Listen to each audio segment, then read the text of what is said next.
За энэ стратеги бол маш олон төрлийн маш олон салбарыг хамарсан маш хамгийн сайнаар л байх ийм стратеги байхын тулд салбар болгоны оролцогч салуудын санаа оноо асуудлыг нь бол тусахаар ингээд хичээж ажиллаж байгаа.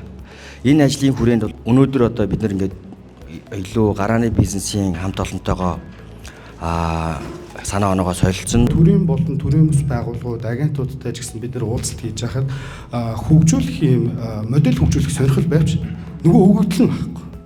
Тэгээд хамт ажиллагааны хүрээнд тэгэхээр нөгөө төлбөр гэхээр бас ахаад гацчихна. Тэгэхээр яг нөгөө нэг дараагийн ярих асуудлууд дүнгэж эхлэл буюу төслийнхөө скопыг яриад зогсчихдээ. Хэмэл оюун маань бол яг одоо ер нь бол гурван зүйлэл чухал байгаа. Нэгдүгээрт бол тааланд, хоёрдугаарт бол мөнгө. За мөнгө гэдэг нь бол жипүү хэлж байгаа серверүүд. Хоёрдугаарт бол дата. Энэ жил бол ер нь эйжентүүдийн жил гэж үзэж байгаа. Тэр нь бол маш жижигхэн модель. Гэхдээ тухайн нэг зүйлдээ маш сайн. Тийм модельуд бол одоо яг гарч эхэлж байна.